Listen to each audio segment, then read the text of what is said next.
হযরত ওমর রাদিয়াল্লাহু তাআলা আনহু একটু পরীক্ষা করতে চাইলেন রাখাল রে, দেখি একটু বেশি দিলে কাজ হয় কিনা। রাখাল রে এবার ওমর রাদিয়াল্লাহু তাআলা আনহু বলতেছে, ও রাখাল, আমি তোমার কাছে একটা প্রস্তাব দেই, তুমি একটা কাজ করো, একটা দুধওয়ালা ছাগি আমাদেরকে দিয়ে দাও, বিনিময়ে আমরা তোমাকে তার মূল্য দিয়ে দিব। এতে আমাদের দুধের দ্বারা তৃষ্ণা নিবারণ হবে, গোশতের দ্বারা ক্ষুধা দূর হবে। তোমার মালিক যদি তোমাকে জিজ্ঞাসা করে যে ছাগল কোথায়, তুমি বলবা একটা নেকড়ে অথবা বাঘে আক্রমণ করে ধরে নিয়ে গেছে। এটা স্বাভাবিক, মাঝে মধ্যেই ঘটে। রাখাল বললে মালিক বিশ্বাস করবে। হযরত ওমর রাদিয়াল্লাহু তাআলা আনহু যখন রাখালরে বললেন, রাখাল, তোমাকে আমি কিছু টাকা দিচ্ছি, সম্পদ দিচ্ছি, তুমি ছাগল একটা দিয়ে দাও, তোমার মালিক যদি জিজ্ঞাসা করে তুমি বলবা নেকড়ের পাল আক্রমণ করে একটা ছাগল নিয়ে গেছে, তোমার মালিক সেইটা বিশ্বাস করবে। রাখাল সাথে সাথে হতবাক হয়ে গেল। রাখাল বলতেছে, ইয়া হাদা ফাইনাল্লাহ, ইয়া হাদা ফাইনাল্লাহ। রাখাল বলতেছে, হে আগন্তুক, তুমি কি বলো? আল্লাহ কোথায়? আল্লাহ কোথায়? আল্লাহ কোথায়? তুমি কেমন কথা বলতেছো? তার মানে রাখাল বলতেছে, এ আগন্তুক মুসাফির, তুমি আমাকে কি কথা বলতেছো? হয়তো আমার মালিক আমার কথা বিশ্বাস করবে, মালিককে হয়তো আমি ফাঁকি দিতে পারবো, কিন্তু আমার আল্লাহকে তো ফাঁকি দেওয়া সম্ভব নয়। ইয়া আইয়ুহাল্লাযীনা আমানুত্তাকুল্লাহ হাক্কা তুকাতিহি ওয়া লা তামুতুন্না ইল্লা ওয়া আনতুম মুসলিমুন। আল্লাহ রাব্বুল আলামিন ঈমানদারদেরকে উদ্দেশ্য করে বলেন, হে ঈমানদারেরা, তোমরা আল্লাহ তাআলাকে ভয় করো, যথাযথভাবে ভয় করো। আল্লাহ তাআলাকে ভয় করার কথা, তাকওয়ার কথা, গুনাহ থেকে বেঁচে থাকার কথা আল্লাহ তাআলা বললেন। এখন যদি আমরা আল্লাহ তাআলাকে প্রশ্ন করি, আয় আল্লাহ, আপনি যে আমাদেরকে মুত্তাকি হতে বললেন, তাকওয়া অর্জন করতে বললেন, আমরা কিভাবে তাকওয়া অর্জন করব? কারণ কোরআনুল কারীমের মধ্যে আল্লাহ তাআলা যেটা আদেশ করেন সেটা বাস্তবায়নের পদ্ধতিও আল্লাহ তাআলা বলে দেন। যেমন কোরআনুল কারীমের মধ্যে নামাজের কথা আছে, নামাজ কিভাবে বাস্তবায়ন করতে হবে, কিভাবে পড়তে হবে, আল্লাহ তাআলা এটাও আমাদেরকে জানায়া দিয়েছেন। যেমন কোরআনুল কারীমে আল্লাহ তাআলা ৮২ জায়গায় নামাজের কথা বললেন। এখন যদি আমরা প্রশ্ন করি নামাজ আমরা কিভাবে পড়ব, আল্লাহ তাআলা আমাদেরকে ইঙ্গিত দিয়ে দিয়েছেন, সূত্র দিয়ে দিয়েছেন। আমি আদেশ করেছি নামাজের, এই নামাজটা শিখতে হবে মুহাম্মাদুর রাসূলুল্লাহ সাল্লাল্লাহু আলাইহি ওয়াসাল্লামের থেকে। এজন্যই আল্লাহ রাব্বুল আলামিন কোরআনুল কারীমের মধ্যে বলেন, কুল আতিউল্লাহ ওয়া আতিউর রাসূল। আল্লাহ রাব্বুল আলামিন বলেন, তোমরা আল্লাহর আনুগত্য করো, তার রাসূলের আনুগত্য করো। আল্লাহর আদেশ মান্য করো, রাসূলের আদেশ মান্য করো। এখন আল্লাহর আদেশ হলো বান্দা ওয়াকিমুস সালাহ, নামাজ কায়েম করো। আমরা যদি বলি আল্লাহ কিভাবে করব, কোন পদ্ধতিতে করব, আল্লাহ তাআলা বলেন তোমাদের কোনো চিন্তা নাই, তোমরা আমার হাবিবের অনুসরণ করো, হাবিবের আনুগত্য করো।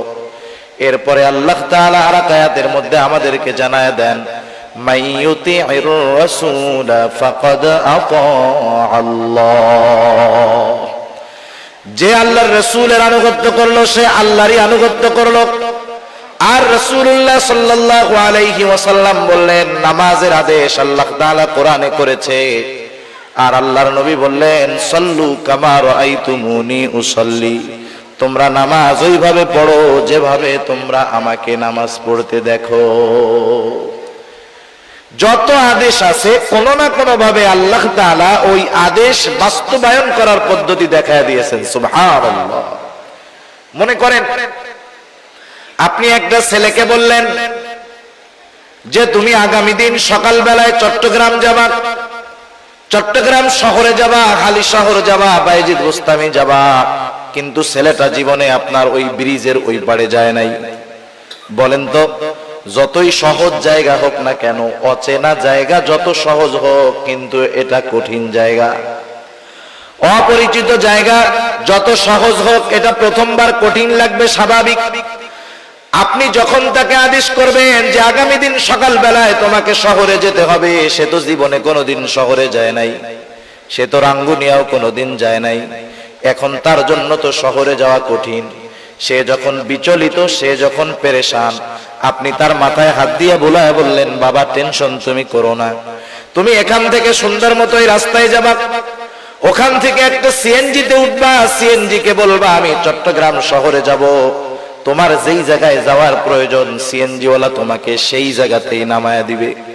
বলেন তো, আদেশ করার পরে চট্টগ্রাম শহরে যাওয়া তার জন্য যতটা কঠিন মনে হচ্ছিল, যখন আপনি তাকে যাওয়ার রাস্তা পদ্ধতি বলে দিলেন, বলেন তো আদেশ করার পরে তার কাছে যেমন কঠিন মনে হচ্ছিল, যাওয়ার পদ্ধতি বলে দেওয়ার পরে তার কাছে কি আগের মতো কঠিন থাকবে নাকি একটু সহজ হয়ে যাবে? আল্লাহ তাআলা তাকওয়া অর্জন করতে বললেন, খোদা ভীতি অর্জন করতে বললেন, মুত্তাকি হতে বললেন। সাথে সাথে আল্লাহ তাআলা জানায় দিলেন, ও আমার গোলাম, কেমন করে তুমি মুত্তাকি হবা, পরহেজগার হবা, আমি আল্লাহ তাআলা সেই পদ্ধতিগুলো কোরআনুল কারীমের মধ্যে তোমাদেরকে জানায় দিব। কোরআনুল কারীমের মধ্যে আল্লাহ তাআলা আমাদেরকে পদ্ধতি জানায় দেন। আল্লাহ তাআলা বলেন, ইয়া আইয়ুহাল্লাযীনা আমানুত্তাকুল্লাহা ওয়া কুনু মা'আস সাদিকিন। আল্লাহ রাব্বুল আলামিন বলেন, হে ঈমানদারেরা, তোমরা আল্লাহ তাআলাকে ভয় করো। এরপরে আল্লাহ তাআলা বললেন, ওয়া কুনু মা'আস সাদিকিন, তোমরা সত্যবাদীদের সঙ্গী হয়ে যাও। এখানে কথাটা বোঝার দরকার আছে। অনেক সময় আমরা কথাগুলা বুঝি না, এই আয়াত দিয়ে ওয়াজ করি কিন্তু এই আয়াতের সারমর্মটা আমরা বুঝি না। আল্লাহ তাআলা বললেন, কুনু মা'আস সাদিকিন। সাদিকিন শব্দটা হলো বহুবচন, সাদিক শব্দটা হলো একবচন। তার মানে আল্লাহ তাআলা বললেন, তুমি অনেক অনেক সত্যবাদীদের সাথে মিলিত হও। কথা বুঝেন নাই? অনেক সত্যবাদীদের সাথে তুমি মিলিত হও, তার মানে আমার গোটা জীবনের প্রত্যেকটা পদক্ষেপে আমি যাদের সাথে মিশবো, যাদেরকে বন্ধু বানাবো, তারা প্রত্যেকেই সত্যবাদী হতে হবে। আল্লাহ তাআলা তো বহু গুণ আছে, সত্যবাদিতার গুণের কথা কেন আল্লাহ তাআলা উল্লেখ করলেন? আল্লাহ তাআলা তো বলতে পারতেন নামাজীদের সঙ্গে হয়ে যাও, আল্লাহ তাআলা তো বলতে পারতেন যারা দান সাদকা করে তাদের সঙ্গে হয়ে যাও, আল্লাহ তাআলা তো বলতে পারতেন যারা বেশি বেশি মানুষের সাথে ভালো কথা বলে তাদের সঙ্গে হয়ে যাও। কিন্তু আল্লাহ তাআলা সাদিক সত্যবাদিতার গুণের কথাটা কেন উল্লেখ করলেন? মুফাসসিরিনে কেরাম বলেন, সত্যবাদিতা হলো এমন একটা গুণ, যেই লোকটা সত্যবাদিতার পরিপূর্ণ গুণ অর্জন করতে পারে, বাকি প্রত্যেকটা গুণ তার মধ্যে অন্তর্ভুক্ত হয়ে যায়। পরিপূর্ণ সত্যবাদিতার গুণ যে অর্জন করতে পারছে, তার মধ্যে বাকি গুণগুলা এমনিতেই চলে আসে। সুবহানাল্লাহ। কারণ সত্যবাদিতা হলো কল্যাণের বিষয়। রাসূলুল্লাহ সাল্লাল্লাহু আলাইহি ওয়াসাল্লাম সত্যবাদিতার গুণের ব্যাপারে বলেন, ইন্নাস সিদকা ইয়াহদি ইলাল বির ওয়া ইন্নাল বিররা ইয়াহদি ইলাল জান্নাহ। সত্যবাদিতা মানুষকে কল্যাণের দিকে নিয়ে যায়, আর কল্যাণ মানুষকে জান্নাতের দিকে নিয়ে যায়। সেজন্য মানুষ যখন কোন সত্যবাদী মানুষের সঙ্গী হয়, এই সত্যবাদী তাকে কল্যাণের দিকে নেয়, আর কল্যাণ জান্নাতের দিকে নিয়ে যায়। সুবহানাল্লাহ। সেজন্য সত্যবাদী তথা ভালো মানুষকে আল্লাহ তাআলা বন্ধু বানাতে বলছেন, ভালো মানুষের সঙ্গী হতে বলেছেন। আমার জীবনের যতগুলা ধাপ আছে, সেই ধাপটা হতে পারে শিক্ষা জীবন, সেই ধাপটা হতে পারে আমার সামাজিক জীবন, সেই ধাপটা হতে পারে আমার ব্যবসা জীবন, কর্মক্ষেত্রের জীবন। প্রত্যেকটা জায়গায় আমি যখন যাব, আমি খুঁজে খুঁজে সত্যবাদী ভালো মানুষগুলাকে আমি বন্ধু হিসাবে গ্রহণ করব। যেই ছাত্রটা চায় যে আমি মুত্তাকি হব, পরহেজগার হব, স্কুলের ছাত্র হোক, কলেজের ছাত্র হোক, আর মাদ্রাসার ছাত্র হোক, স্কুল কলেজে যাওয়ার পরে সে সর্বপ্রথম খুঁজতে থাকবে কোন ছেলেগুলা নামাজি, কোন ছেলেগুলা ভদ্র, কোন ছেলেগুলা ইফটিজিং করে না, কোন ছেলেগুলা দ্বীনের সাথে মিলে চলে, এই রকম ছেলেদেরকে খুঁজে যখন একটা ছেলে বন্ধু বানাবে, ওই ছেলেটার স্কুল লাইফ বলেন, কলেজ লাইফ বলেন, ওইটা তার খারাপ হবে না, সে ইফটিজার হবে না, সে দুশ্চরিত্র সম্পন্ন কেউ হবে না। ভালো বন্ধুদের সংস্পর্শে থাকার কারণে সে সকল প্রকার পাপাচার এবং অনাচার থেকে বেঁচে থাকতে পারবে। যে ব্যক্তি ব্যবসা করে, ব্যবসা যে কর্মক্ষেত্রে আমি আপনি যাই না কেন, সেই জায়গায় আমার আপনার কিছু পরিচিত, কিছু বন্ধু বান্ধব এমনিই হয়ে যায়, ঠিক না? যারা বাজারে ব্যবসা করে অথবা যে কোনো লাইনে ব্যবসা করে, ব্যবসার খাতিরে কিছু মানুষের সাথে তার পরিচয় হয়, তার প্রচেষ্টা থাকবে আমি আমার সম্পর্কগুলা এমন ব্যবসায়ীদের সাথে রাখবো যেই ব্যবসায়ীরা হলো সত্যবাদী। কারণ সত্যবাদী ব্যবসায়ীর দাম আল্লাহ তাআলার কাছে অনেক বেশি। রাসূলুল্লাহ সাল্লাল্লাহু আলাইহি ওয়াসাল্লাম বলেন, আত-তাজিরুস সুদুকুল আমিন মা'আন নাবিয়্যিন সিদ্দীকিনা ওয়াশ-শুহাদা'i ওয়াস-সালিহিন। আমি যদি আমার কর্মক্ষেত্র, ব্যবসার ক্ষেত্রে সত্যবাদীদেরকে বন্ধু বানাই, আল্লাহ রাসূল ওই সত্যবাদী ব্যবসায়ীর ব্যাপারে বলেছেন, সত্যবাদী আমানতদার ব্যবসায়ী সে কিয়ামতের ময়দানে জান্নাতের মধ্যে নবীদের সাথে, শহীদদের সাথে, সিদ্দিকিনদের সাথে, নেককার বান্দাদের সাথে অবস্থান করবে। সুবহানাল্লাহ। সেজন্য আমি আমার ব্যবসা, কর্মক্ষেত্র সব জায়গায় মুত্তাকি, পরহেজগার, নামাজীদেরকে বন্ধু হিসাবে বানাবো। কারণ আমাদের দেশে প্রবাদ বাক্যেই বলা হয়, সৎ সঙ্গ স্বর্গবাস, অসৎ সঙ্গ সর্বনাশ। আমরা তো দেখেছি বহুত ভালো ছেলে, ব্রিলিয়ান্ট ছেলে, মুয়াদ্দাব ছেলে, ভদ্র ছেলে, ছেলেগুলা খারাপ বন্ধুদের সাথে মেশার কারণে এক সময় তার নৈতিকতার পদস্খলন ঘটেছে। যেই ছেলেটার ব্যাপারে মানুষেরা যা কল্পনাও করে নাই, শুধুমাত্র খারাপ সঙ্গের কারণে সে তার চাইতেও বেশি বেশি জঘন্য পাপাচার, অনাচারে লিপ্ত হয়ে গেছে। স্বাভাবিক এমনটাই হয়, এমনটাই হয়। মনে করেন 10 জন বন্ধু ভালো, এর সাথে একজন খারাপ, 10 জনের মধ্যে একজন খারাপ। 10 জন বন্ধু নামাজি, যখন এই 10 জন একসাথে হাঁটে, তাদের সাথে একজন খারাপও আছে। কিন্তু এলাকার মানুষ যখন এই ছেলেগুলাকে দেখে, তারা বলা বলি করে, দেখো ছেলেগুলা কত ভালো নামাজি, কিন্তু ওদের সাথে একটা খারাপ ছেলেও আছে। ওই ভালো গুলার সাথে চলতে চলতে একটা সময় খারাপটার মনের মধ্যে এই চিন্তা চলে আসে, আরে আমি এই ভালো ছেলেগুলার সাথে চলার কারণে আমি খারাপ হওয়ার পরেও মানুষেরা আমাকে ভালো বলে। এখন আমার উচিত এরা যেমন চারিত্রিক গুণ সম্পন্ন, আমারও চরিত্রটাকে ওই রকম বানায় ফেলা উচিত। একটা সময় দেখা যাবে, একদিন, 2 দিন, 1 সপ্তাহ, 1 মাস পর ওই খারাপ ছেলেটা ভালো মানুষের সাথে মেশার কারণে, ভালো মানুষের সাথে চলার কারণে সেও এক সময় ভালো গুণে গুণান্বিত হয়ে যায়। আবার একটা ভালো ছেলে, দিনদার ছেলে 10 জন খারাপ বন্ধুর সাথে মিশতে, আজানের সময় হলো, আজান দিল, কেউ নামাজে যায় না, বন্ধুরা খোশ গল্পের মধ্যে মজা আছে।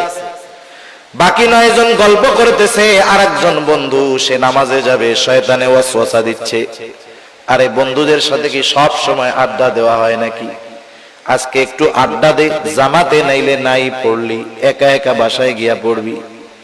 এইরকম আস্তে আস্তে ওয়াসওয়াসা দিতে দিতে একটা সময় ওই বেনামাজি বন্ধুদের সাথে থাকতে থাকতে নামাজি বন্ধুটাও এক সময় বেনামাজি হয়ে যায়। সেজন্য সঙ্গর বড় প্রভাব আছে। সঙ্গ যার ভালো, কর্ম তার ভালো, সঙ্গ যার খারাপ, কর্ম তার খারাপ। এজন্য বন্ধু নির্বাচনের ক্ষেত্রে আমরা বেছে বেছে বন্ধু নির্বাচন করব। যাদের দ্বারা আমি উপকৃত হতে পারবো এমন মানুষগুলোকে আমি আমার বন্ধু হিসাবে গ্রহণ করব। এজন্যই আল্লাহ রাব্বুল আলামিন প্রথম সূত্র দিয়ে দিলেন, হে ঈমানদারেরা, আল্লাহ তাআলাকে ভয় করো আর সত্যবাদীদের সঙ্গী হয়ে যাও। সত্যবাদী, পরহেজগার, নেককার মানুষের সঙ্গ যদি তুমি গ্রহণ করো, একটা সময় তোমার জন্য মুত্তাকি হওয়াটা সহজ হয়ে যাবে। দ্বিতীয় সূত্র হলো, সর্ব অবস্থায় আল্লাহ তাআলার ভয় অন্তরের মধ্যে রাখা। অন্তরের মধ্যে এই চিন্তা নয়ন করা, আমি যেখানে যাই, যা করি, যা বলি, সর্বহালতে আমাকে আমার আল্লাহ তাআলা দেখেন। দুনিয়াতে মানুষের অপরাধ প্রবণতা কমানোর জন্য, অপরাধ দূর করার জন্য কত পদ্ধতি বের করা হয়। দুনিয়ার মধ্যে যত পুলিশ বাড়ে, বুঝবেন দুনিয়াতে তত অপরাধ বাড়তেছে। আইন শৃঙ্খলা বাহিনী, পুলিশ বাড়ার কারণ কি? অপরাধ বাড়তেছে, এই জন্য পুলিশ দরকার। রাস্তার মোড়ে মোড়ে সিসি ক্যামেরা লাগানো উদ্দেশ্য হলো যাতে অকারেন্স অপরাধগুলোকে দেখা যায়, শনাক্ত করা যায়। দিন দিন সিসি ক্যামেরার ব্যবহার বাড়তেছে, তার মানে অপরাধ প্রবণতা আমাদের মধ্যে, সমাজের মধ্যে বাড়তেছে। সিসি ক্যামেরা দিয়ে, আইন দিয়ে, প্রশাসনের লোক বৃদ্ধি করে অপরাধ প্রবণতা কমানো যাবে না, বরং অপরাধ আরো দিন যায় বাড়ে। যেমন কিছুদিন আগে রাষ্ট্রীয়ভাবে আইন হলো ধর্ষণের সর্বোচ্চ শাস্তি হলো মৃত্যুদণ্ড। ধর্ষণ করলেই মৃত্যুদণ্ড তা না, ধর্ষণের যে শাস্তি আছে, স্তর আছে, সর্বোচ্চ স্তর হলো মৃত্যুদণ্ড। কঠিন এক শাস্তি। বলেন তো, এই শাস্তি নির্ধারিত হওয়ার পরে বাংলাদেশে ধর্ষণ হয় নাই, এরকম ঘটনা ঘটছে নাকি? বরং আরো বাড়ছে। ধর্ষণ ধর্ষণের গতিতেই আছে। অপরাধের মাত্রা, শাস্তির মাত্রা বাড়ানোর সাথে সাথে অপরাধের মাত্রাটাও বেড়ে গেছে। তার মানে দুনিয়ার আইন দিয়ে, প্রযুক্তি দিয়ে মানুষকে মুত্তাকি বানানো যাবে না, গুনার থেকে বাঁচানো যাবে না।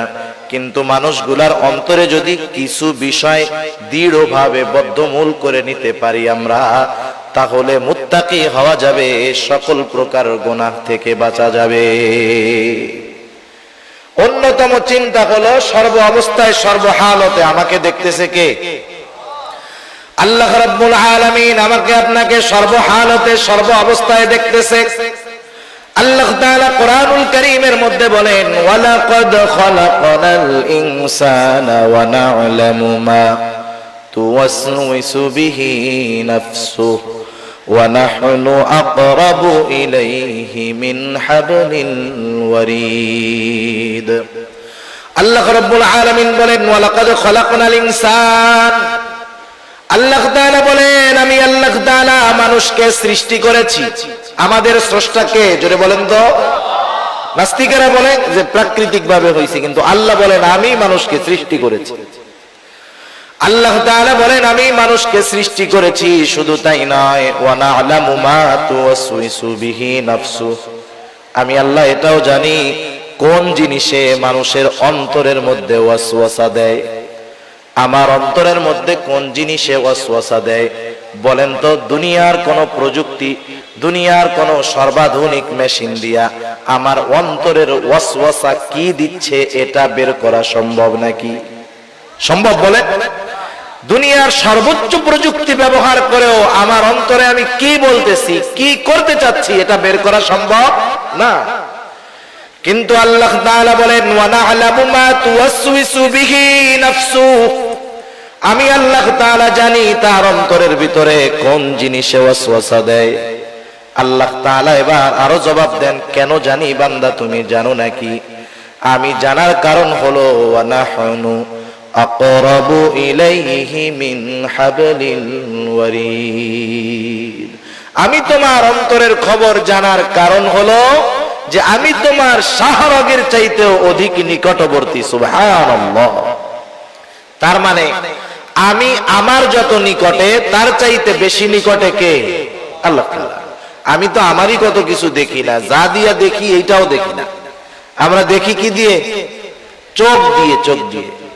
আয়না ছাড়া কোনোদিন আমি আপনি নিজের চোখ দেখতে পারছি? যা দিয়া দেখি এইটারও আমরা দেখি, নিজের চেহারাটারেও দেখতে পারি না। কিন্তু আল্লাহ তাআলা আমার অন্তরের গহীন কোণে কি ওয়াসওয়াসা দেয়, কোন জিনিস ওয়াসওয়াসা দেয়, আল্লাহ তাআলা এটা জানেন। যেই আল্লাহ অন্তরের ওয়াসওয়াসার খবরটাও জানে, বলেন তো সেই আল্লাহ 24 ঘন্টা রাত দিন, আধারে আলোতে, সর্ব অবস্থায় আমাকে দেখেন কি দেখেন না? সর্ব অবস্থায় আমি আল্লাহ তাআলার নজরের মধ্যে আছি। দুনিয়ার সিসি ক্যামেরারে মানুষ কত ভয় পায়। একদিন এক ভিডিও দেখতে আসছে সামনে, এক চোর চুরি করতেছে, হঠাৎ করে তার নজরে সিসি ক্যামেরা পড়ে গেছে। আস্তে চুরির মালগুলা রাইখা ও সিসি ক্যামেরার কাছে যায় মাপ চাইতেছে, দুই হাত জোড় করে বলতেছে আর জীবনে করব না, কান ধরে কইতেছে আর জীবনে করুন না। সিসি ক্যামেরারে কি ভয় পায় চিন্তা করছেন? অথচ সিসি ক্যামেরার ভিডিওটা ডিলিট হতে পারে, অথবা সিসি ক্যামেরার লেন্সটা শুধু লাগানো, ওর সাথে কোনো রেকর্ড করার ব্যবস্থা নাই, কিন্তু ওইটারে কি ভয় না পায়। অথচ আল্লাহর নজরকে ভয় পায় না বান্দা, সিসি ক্যামেরারে লজ্জা পায়। কাছের মানুষ, এলাকার মানুষ দেখে ফেলবে এই জন্য অপরাধ করে না, এলাকার মানুষকে লজ্জা পায়, আল্লাহকে লজ্জা পায় না। কিন্তু রাসূলুল্লাহ সাল্লাল্লাহু আলাইহি ওয়াসাল্লাম বলেন, বান্দার আল্লাহ তাআলার ব্যাপারে সবচাইতে বেশি লজ্জাশীল হওয়া উচিত। আল্লাহ রাব্বুল আলামিন এরপরে বলেন, বান্দা আমি আল্লাহ যে শুধু তোমাকে দেখি তা না, আল্লাহ তাআলা এরপরে বলেন, ইদিয়াতালাক্কাল মুতালাক্কিয়ানি আনিল ইয়ামিনি ওয়া আনিশ শিমালি কাঈদ। আল্লাহ রাব্বুল আলামিন আমাদের ডান কাঁধে বাম কাঁধে উভয় কাঁধে দুইজন ফেরেশতা নিযুক্ত করে রেখেছেন, যারা আমাদের আমলগুলোকে, কর্মগুলোকে লিপিবদ্ধ করতেছে।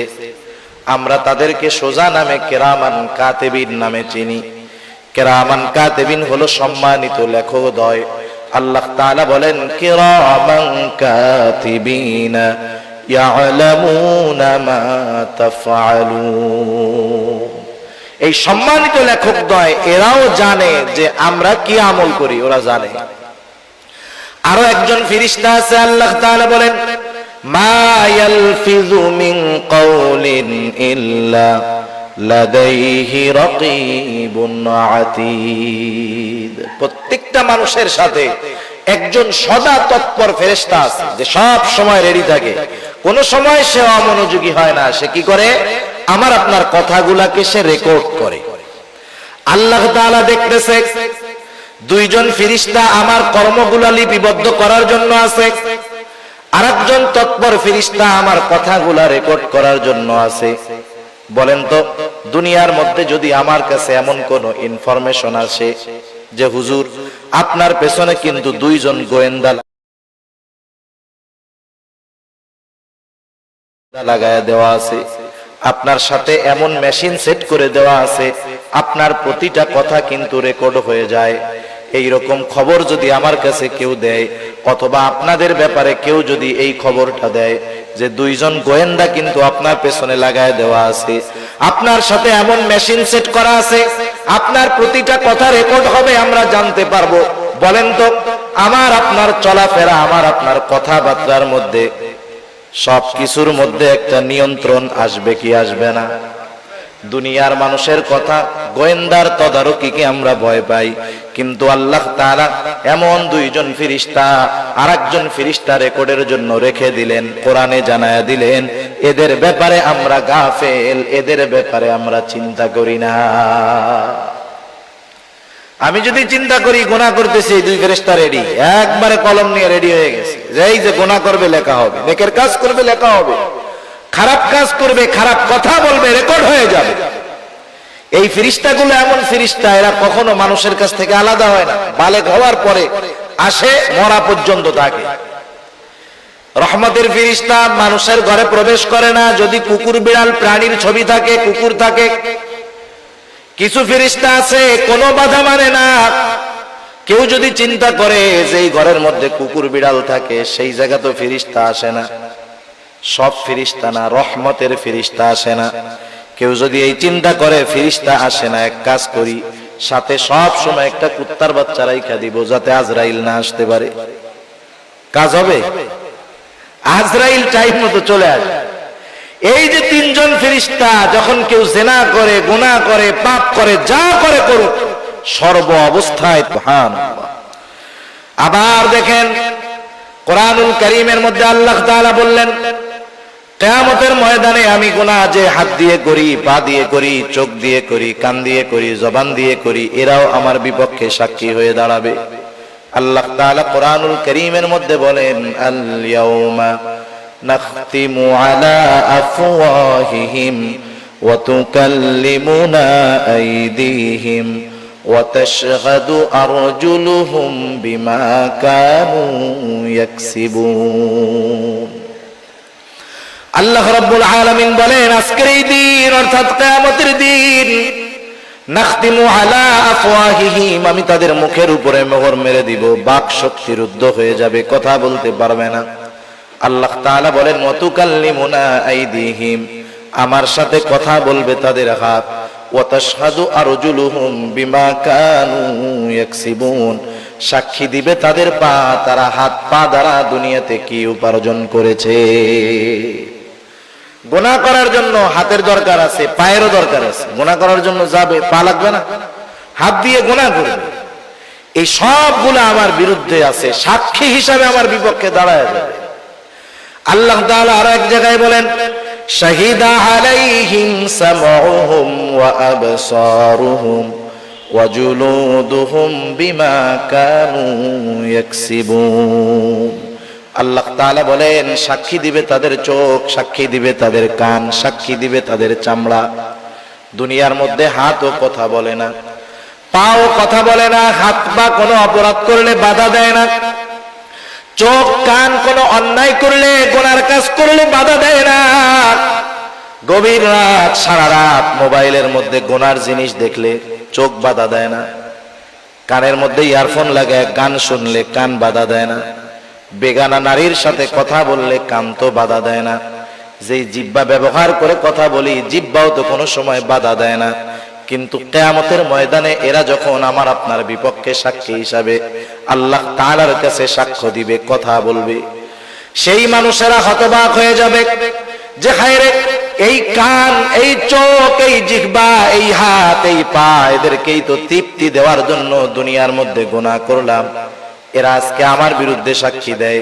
তখন তারা তাদের চামড়াকে উদ্দেশ্য করে বলবে, ক্বালু লিজুলুদিহিম লিমা শাহিদতুম আলাইনা ক্বালু আনতাকানাল্লাহুল্লাযী আনতাকা কুল্লা শাই ওয়া হুয়া খালাকাকুম আউওয়ালা মাররাতিন ওয়া ইলাইহি তুরজাউন।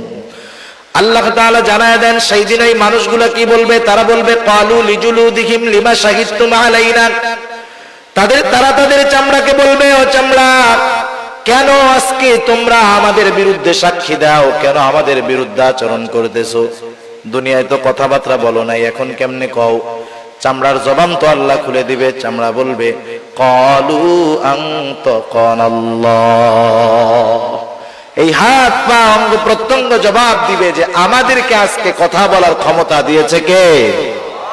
যে আল্লাহ সবাইরে কথা বলার ক্ষমতা দিয়েছে, সেই আল্লাহ আজকে আমাদেরকেও কথা বলার ক্ষমতা দিয়েছে। দেখেন, চিন্তার বিষয় হলো আল্লাহ দেখতেছে, এতটুকুই যথেষ্ট ছিল। কিন্তু এরপরেও আমার বিরুদ্ধে আরো কত সাক্ষী আছে আল্লাহ সবগুলা জানায় দিয়েছেন।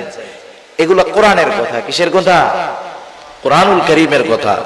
কোরআনুল কারীমের প্রতি পূর্ণ আস্থা তার আছে যার কোরআনুল কারীমের প্রত্যেকটা অক্ষর, প্রত্যেকটা শব্দ, প্রত্যেকটা বিধানের উপরে পরিপূর্ণ আস্থা আছে। ঠিক কিনা বলে? শুধু মুখ দিয়ে বললে হবে না। সেজন্য আমার অন্তরের মধ্যে যদি এই কথাগুলা দৃঢ়ভাবে বদ্ধমূল হয়ে যায় যে আমার আল্লাহ দেখতেছে, ফেরেশতারা আছে, হাত পা অঙ্গ প্রত্যঙ্গ আমার গুনার সাক্ষী, তাহলে গুনার থেকে বেঁচে থাকা আমার জন্য সহজ।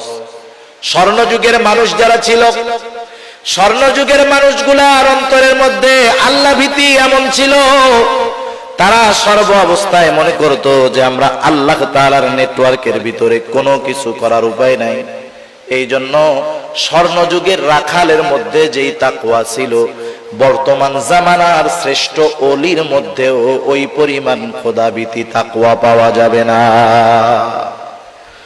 প্রসিদ্ধ ঘটনা, খলিফাতুল মুসলিমিন হযরত ওমর রাদিয়াল্লাহু তাআলা আনহু সাথীদেরকে নিয়ে একদিন সফরে বের হয়েছেন।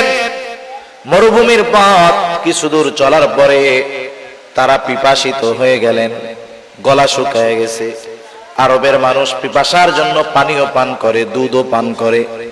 তৎকালীন আরবের রেওয়াজটা ছিল এইরকম, অধিকাংশ ছাগলের পালের মালিকেরা তাদের রাখালকে বলে দিত, রাখাল, কোন মুসাফির যদি দুগ্ধ পান করার প্রয়োজন হয়, তৃষ্ণার কারণে হোক ক্ষুধার কারণে হোক, তোমরা তাদের ক্ষুধা এবং তৃষ্ণা নিবারণের জন্য আমার ছাগলের পাল থেকে দুধ পান করতে দিবা।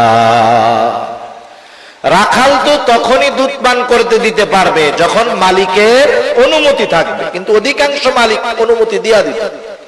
গুটি কয়েক কৃপণ মার্কা যারা আছে ওরা বলতো যে এই খবরদার, কাউরে একটু দুধ পান করতে দিবি না। হযরত ওমর রাদিয়াল্লাহু তাআলা আনহু সাথীবর্গ সহ একটা ছাগলের পালের কাছে পৌঁছাইলেন। ছাগলের পালের মধ্যে দুধওয়ালা ছাগল আছে। দেখার পরে হযরত ওমর রাদিয়াল্লাহু তাআলা আনহু ছাগলের পালের রাখালকে বলল, রাখাল, আমরা তো ক্লান্ত, তোমার পালের মধ্যে তো দুধওয়ালা ছাগল আছে, আমাদেরকে একটু দাও, আমরা দুধ পান করে আমাদের তৃষ্ণা নিবারণ করি। এইবার রাখাল বলতেছে যে না, আমি এটা দিতে পারবো না, কারণ মালিকের অনুমতি নাই। স্বাভাবিক অনেক সময় কি হয়, আপনি যখন একটা কাজ করার জন্য যাবেন, যেমন আমাদের দেশের রুলস যেটা হয়ে গেছে, আপনি যাবেন স্টেশনে ট্রেনের টিকিট কাটার জন্য।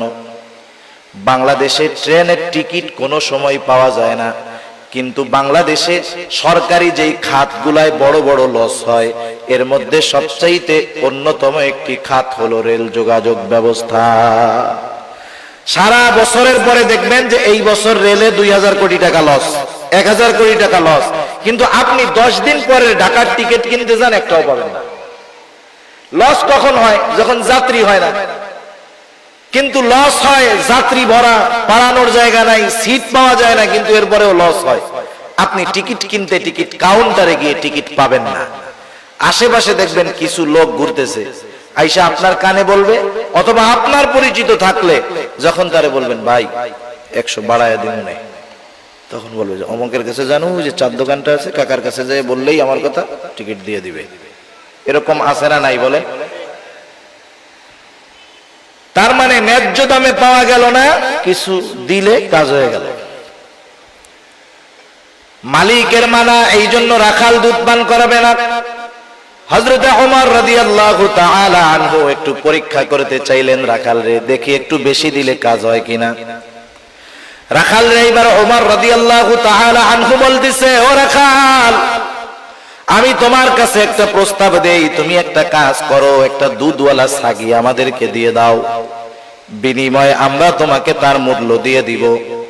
এতে আমাদের দুধের দ্বারা তৃষ্ণা নিবারণ হবে, গোশতের দ্বারা ক্ষুধা দূর হবে। তোমার মালিক যদি তোমাকে জিজ্ঞাসা করে যে ছাগল কোথায়, তুমি বলবা একটা নেকড়ে অথবা বাঘে আক্রমণ করে ধরে নিয়ে গেছে। এটা স্বাভাবিক, মাঝে মধ্যেই ঘটে। রাখাল বললে মালিক বিশ্বাস করবে।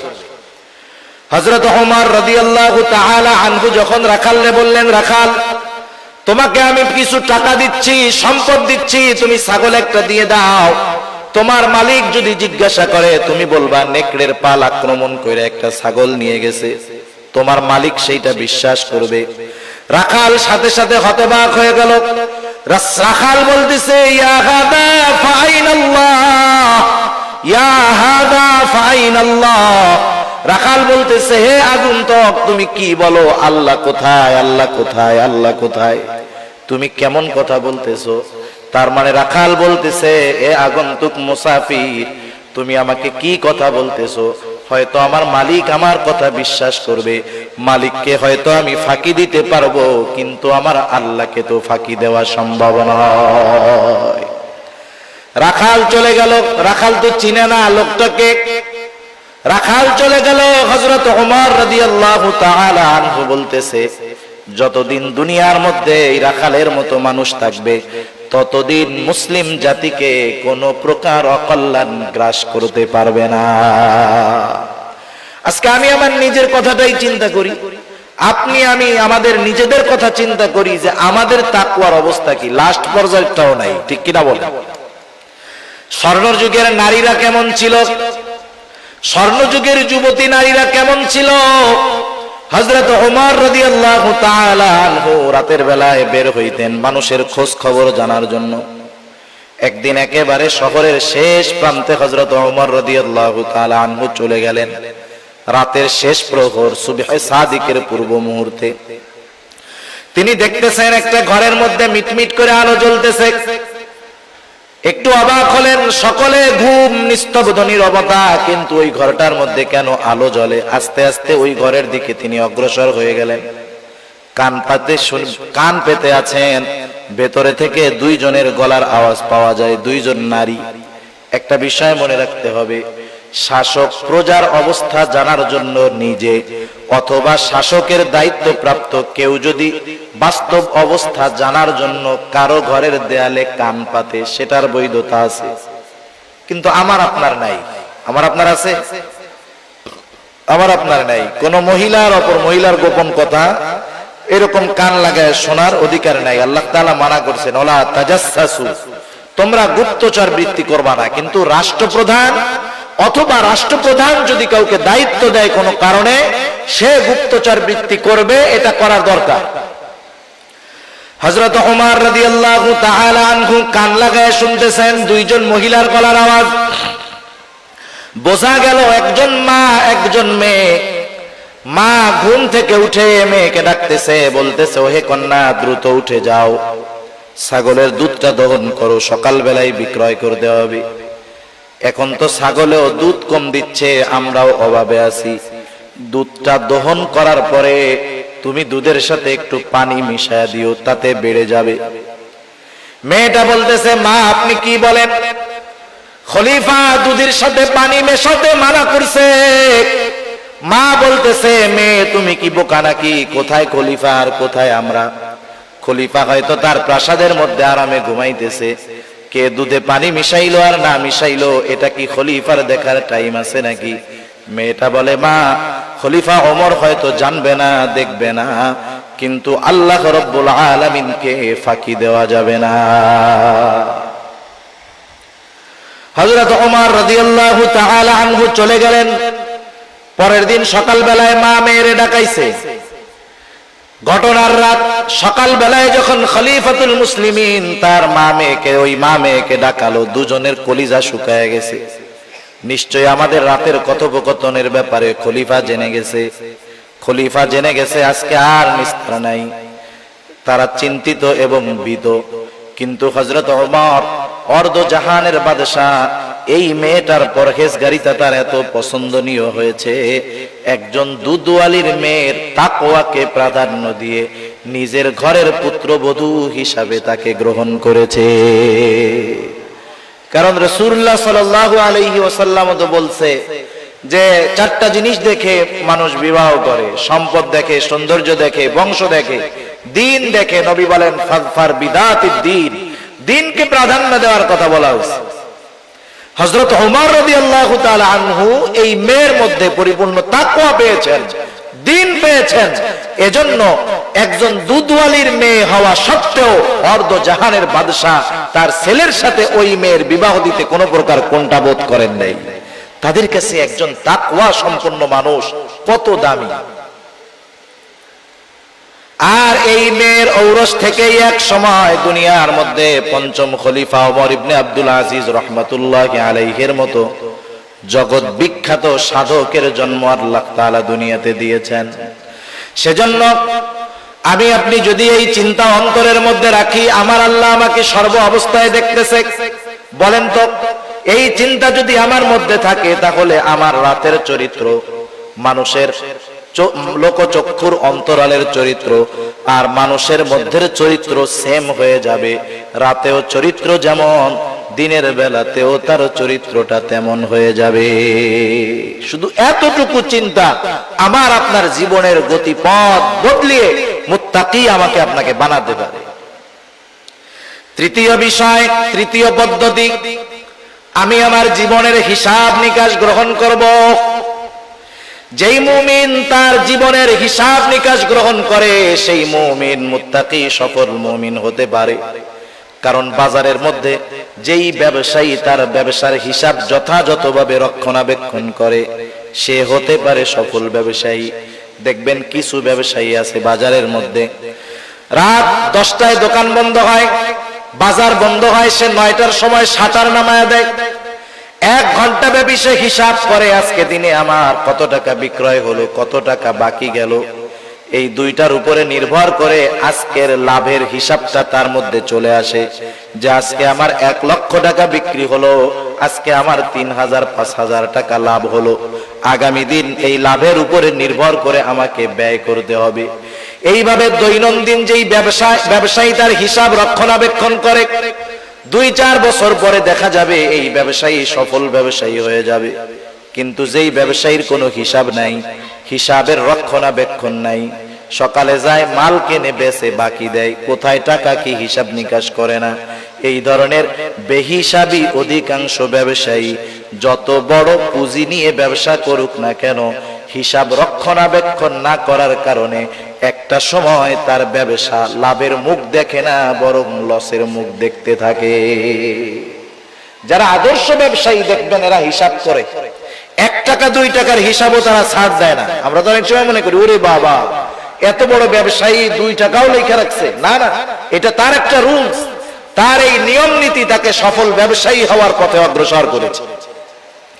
অনুরূপভাবে যেই মুমিন তার জীবনের হিসাব নিকাশ গ্রহণ করে, সেই মুমিনের জীবন পরিবর্তন হয়।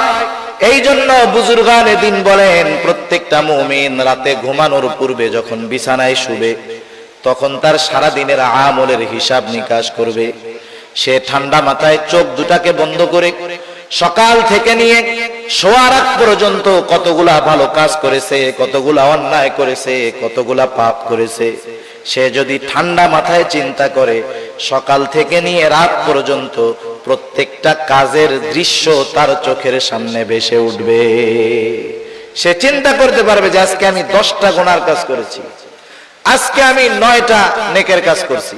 আজকের হিসাবে গুনাহ বেশি, নেকের কাজ কম। আর মানুষ যখন রাতের বেলায় শোয়ার সময় সে যেই ধরনের চিন্তা করে, তার রাতটা ওই ধরনের অতিবাহিত হয়। যেমন কেউ যদি শোয়ার সময় মোবাইল টেপা শুরু করে, ফেসবুক হোক ইউটিউব হোক যাই করে করুক, দেখবেন এক সময় ফেসবুক টিপতে টিপতে টিপতে টিপতে ইউটিউব দেখতে দেখতে রাত যত গভীর হয় তত অশ্লীলতা পাপের দিকে সে ধাবিত হয়।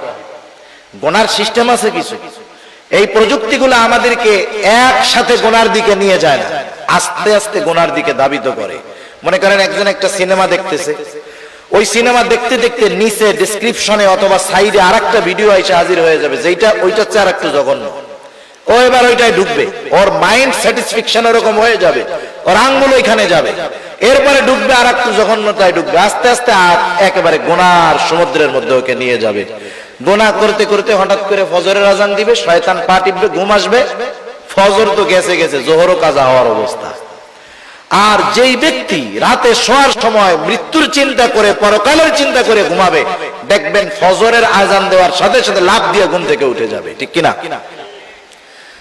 সেজন্য রাতের বেলায় যে যেমন চিন্তা করে তার মানসিক অবস্থা পরের দিন রাতের বেলায় ওরকমই হয়। এইবার যদি লোকটা চিন্তা করে, আহারে আজকে তো আমার গুনাহ বেশি হয়ে গেল, নেকের কাজ কম হয়ে গেল, হায়রে এখন যদি আমি মারা যাই কি হবে? সে হয়তো তাওবা করবে, শুধু আজকের দিনের গুনার জন্য নয়, সে হয়তো তার গোটা জীবনের তাওবা গুনার জন্য অনুশোচনা করবে, তাওবা করবে। খালেস তাওবা কইরা মনে করেন রাতে ঘুমালো, আল্লাহ না করুন এই লোকটা যদি রাতের বেলা মারা যায়, আশা করা যায় সে একজন নিষ্পাপ লোক হিসাবে তার নাজাতের জন্য তার তাওবাটা যথেষ্ট হয়ে যাবে। কারণ সে তো তাওবা করে ঘুমাইছে, খালেস তাওবা করে ঘুমিয়েছে, আর গুনাহ করার মতো সুযোগ পায় নাই। চিন্তা করেন এতটুকু চিন্তা তার মধ্যে তাওবার অনুশোচনা, গুনার অনুশোচনা আনতে পারে, তাওবা করে মরতে পারে, নাজাত পেয়ে যেতে পারে। সেজন্য নিজের জীবনের আমলের হিসাব নিকাশ নেওয়া, হতে পারে এই হিসাবটাই একটা সময় আমাকে গুনাহমুক্ত জিন্দেগি গড়ার তৌফিক দান করবে। আর গুনাহমুক্ত জিন্দেগি যেই মুমিনের, সেই মুমিন হলোই মুত্তাকি মুমিন। মানুষের সামান্য চিন্তা কেমন করে পরিবর্তন করে মানুষের। হযরত আব্দুল্লাহ ইবনে উমর রাদিয়াল্লাহু তাআলা আনহু হতে একটা হাদিস আসছে। আব্দুল্লাহ ইবনে উমর রাদিয়াল্লাহু তাআলা আনহু বলেন, এই হাদিসটা, এই ঘটনাটা আল্লাহর নবী একবার, দুইবার, 3, 4, 5 বার নয়, বারবার আমাদের কাছে বর্ণনা করেছেন যে বনি ইসরাইলের মধ্যে এক জালেম ছিল। এই জালেমের নাম হলো কিফিল, ধনাঢ্য জালেম, টাকাওয়ালা জালেম। এমন কোন পাপ নাই, এমন কোন গুনাহ নাই যেটা সে করে নাই। সকল প্রকার পাপ সে করত। একদিন তার কাছে একজন অভাবগ্রস্ত দরিদ্র মহিলা তার কাছে আসলো কিছু টাকা ধার চাওয়ার জন্য, কর্জে হাসানা চাওয়ার জন্য। কিন্তু জালেম কিফিল যখন দেখলো মহিলার চেহারাটা সুন্দর, এইবার মহিলাকে সে কুপ্রস্তাব দিয়ে বসলো। মহিলা অভাবের তাড়না তার এতটা বেশি ছিল, সে জালেম কিফিলের শর্ত মেনে নিতে বাধ্য হলো। কারণ হাদিসের মধ্যে আসছে কাদাল ফাকিরু আইয়াকুনা কুফরা, দারিদ্রতা মানুষকে কুফরি পর্যন্ত পৌঁছায় দেয় মধ্যে। সেজন্য একটা কথা বলার দরকার। মনে করেন অনেক সময় হয় যে আল্লাহ তাআলা আমাদেরকে অ্যাবিলিটি দিয়েছে, সম্পদওয়ালা বানাইছে, কিন্তু আমার প্রতিবেশী অভাবগ্রস্ত। আমি সম্পদওয়ালা, আমার সামর্থ্য আছে, আমার সামর্থ্য থাকার পরেও আমার কোন প্রতিবেশী অভাবের কারণে যদি কোনো পাপে লিপ্ত হয়, কিয়ামতের ময়দানে ওই অভাবগ্রস্ত ব্যক্তি তার পাপের কারণে একা অপরাধী সাব্যস্ত হবে না, বরং তার সামর্থ্যবান প্রতিবেশীও কিয়ামতের ময়দানে আল্লাহর আদালতে অপরাধী হিসাবে দাঁড়াতে হবে। সেজন্য আমাদের প্রতিবেশী যারা আছে খেয়াল রাখবো যে তারা অভাবের কারণে যেন কখনো কোনো প্রকার পাপের মধ্যে লিপ্ত না হয়ে যায়। কারণ আমার সামর্থ্য আছে, ও পাপে লিপ্ত হবে, ওর পাপের কারণে আমার আল্লাহর কাছে ধরা খাইতে হবে। এইবার মহিলা টাকাটা নিয়ে চলে গেল। নির্ধারিত দিনক্ষণে জালেম কিফিল উপস্থিত হয়ে গেছে। কিফিল গিয়ে বলতেছে, ও মহিলা, তুমি যেই প্রতিশ্রুতি দিয়েছিলে তুমি তোমার প্রতিশ্রুতি পূরণ করো। এইবার মহিলা কান্না শুরু করে দিল। কিফিল বলতেছে, এখন কেন কান্না করো? আমি কি তোমাকে কোনো কিছু জোর করেছি নাকি? এই শর্তে রাজি হয়েই তো তুমি আমার কাছ থেকে টাকা এনেছো। মহিলা চোখের পানি ছেড়ে দিয়ে বলে, ও কিফিল, আমি অভাবের তাড়নায় প্রয়োজনের কাছে ধরা পড়ে গেছি, এই জন্য তোমার কথার স্বীকৃতি দিয়েছিলাম রে কিফিল। কিন্তু আমি তো জীবনে কোনোদিন এরকম অপরাধ করি নাই, জেনা করি নাই। আমার তো ভয় হয় কিফিল, তোমার সাথে জেনা করার পরে আমি যদি মারা যাই, আমি আল্লাহ তাআলার কাছে একজন জেনাকার হিসাবে উপস্থিত হব। ও কিফিল, আমার কান্নার কারণ হলো আল্লাহর ভয়, আল্লাহর ভয়। এতটুকু কথা জালেম কিফিলের অন্তরের মধ্যে পরিবর্তন এনে দিল। জালেম কিফিল বলতেছে, আমি তো কোনো অপরাধ নাই যেটা বাদ দেই নাই। মহিলা 60 দিরহাম তার কাছ থেকে ধার নিয়েছে। কিফিল বলতেছে, যাও, তোমাকে 60 দিরহাম সাদাকা করে দিলাম, আর আমি আজকে থেকে ওয়াদা করলাম, তাওবা করলাম, আমি আর কোনোদিন জিনা করব না, সুদ খাবো না, আল্লাহ তাআলার নাফরমানি করব না, কোনো প্রকার পাপ করব না। জালেম কিফিল তাওবা করে বাড়িতে চলে গেল। ঘটনাক্রমে রাতের বেলায় জালেম কিফিল মারা গেল। জালেম যদি মারা যায়, মানুষ মুখে না বলতে পারুক, অন্তরে অন্তরে খুশি হয়। কিন্তু আল্লাহ রব্বুল আলামিন কিফিলের ব্যাপারে আল্লাহ তাআলা জানায় দিলেন, আল্লাহ রব্বুল আলামিন কিফিলকে ক্ষমা করে দিয়েছে। মানুষের জীবনের পরিবর্তন দেখেন, সামান্য একটা কথা জীবনের গতিপথ পাল্টায় দিতে পারে। এই রাতের চিন্তা আমার জীবনের হিসাব নিকাশ, আমার জীবনের গতিপথ পাল্টিয়ে আমাকে মুত্তাকি পরহেজগার বানাতে পারে। ঠিক কিনা বলে? বুজুর্গানে দিন এই 3টা পদ্ধতির কথা বিশেষভাবে উল্লেখ করেন। আর আল্লাহ তাআলা সেই জন্য বলেন, ইয়া আইয়ুহাল্লাযীনা আমানুত্তাকুল্লাহ, হে ঈমানদারেরা, তোমরা আল্লাহ তাআলাকে ভয় করো। ওয়াত্তাকুল্লাহ, তোমরা আল্লাহ তাআলাকে ভয় করো। 3টা পদ্ধতি আপনাদের খেদমতে পেশ করলাম। 1 নাম্বার, কেউ যদি মুত্তাকি হতে চায়, সত্যবাদীকে বন্ধু হিসাবে গ্রহণ করবে। 2 নাম্বার, সর্ব অবস্থায় আল্লাহ তাআলা দেখতেছে, এটাকে অন্তরের মধ্যে দৃঢ়ভাবে বদ্ধমূল করবে। 3 নাম্বার, নিজের জীবনের হিসাব নিকাশ গ্রহণ করতে হবে। আল্লাহ তাআলা সেই জন্য বলেন, ইয়া আইয়ুহাল্লাযীনা আমানুত্তাকুল্লাহা ওয়াল তানজুর নাফসুম মা কদ্দামাত লিগাদিন ওয়াত্তাকুল্লাহ। আল্লাহ তাআলা বলেন, হে ঈমানদারেরা, ইয়া আইয়ুহাল্লাযীনা আমানুত্তাকুল্লাহ ওয়াল তানজুর নাফসুম মা কদ্দামাত লিগাদ। তুমি একটু নিজের দিকে নজর দাও না, তুমি আগামীর জন্য কি প্রেরণ করতেছো, কি জমাইতেছো। আমরা ভবিষ্যতের জন্য টাকা পয়সা জমাই ব্যাংকের মধ্যে, নিজের ভবিষ্যতের চিন্তা করে, পরিবার পরিজন সন্তান সন্তানাদির ভবিষ্যতের কথা চিন্তা করে আমরা ব্যাংকের মধ্যে টাকা জমাই। আর আমার আল্লাহ তাআলা বলে, ও আমার গোলাম, অনির্দিষ্ট ভবিষ্যতের জন্য তুমি কি জমাইতেছো, পরকালের জন্য তুমি কি জমাইতেছো। কারণ আমি আপনি যখন চোখ দুইটা বন্ধ করব, দুনিয়ার মধ্যে যা উপার্জন করেছি একটা টাকার মালিকানাও আমার থাকবে না। হাদিসের মধ্যে আসছে, আমার কি, আমার তো কিছুই না, যেটা খাই যেটা পয়লা নষ্ট করি এটা হলো আমার। যখন মানুষ মারা যায় তার সাথে তিনটা জিনিস যায়, একটা জিনিস থাকে, দুইটা চলে আসে। তার সন্তান সন্তানাদি যায়, তার কিছু মাল আসবাব যায়, আর তার আমল যায়। সন্তান সন্তানাদি পরিবার পরিজন চলে আসে, তার কিছু মাল আসবাব কবর দেওয়ার জন্য নেওয়া হয়, চাদর টাদর এইসব, ওইটাও নিয়ে আসে। শুধু তার সাথে তার আমলটা অবস্থান করে। সেজন্য আল্লাহ বলেন, ওয়াল তানজুর নাফসুম মা কদ্দামাত লিগাদ। তুমি তোমার নিজের জন্য নজর দাও না, নিজের দিকে নজর দাও না, যে ওই ভবিষ্যতের জন্য, আগামীর জন্য, তথা কবরের জন্য, পরকালের জন্য তুমি কি জমাইছো, কি প্রেরণ করছো। এই চিন্তা আমাদের দুনিয়ার মধ্যে মুত্তাকি হওয়ার জন্য সহায়ক হতে পারে। আর কোন ব্যক্তি যদি মুত্তাকি হয়, দুনিয়াতে যত আমল আছে, খেয়াল রাখবেন, প্রত্যেকটা আমলের দুনিয়া আখিরাত উভয় জাহানের কল্যাণ আছে। প্রত্যেকটা আমলের দুনিয়া এবং আখিরাত উভয় জাহানের কল্যাণ আছে। কেউ যদি মুত্তাকি হয়, দুনিয়ার মধ্যে আল্লাহ রাব্বুল আলামিন বলেন, ওয়া মান ইয়াত্তাকিল্লাহা ইয়াজআল লাহু মাখরাজা।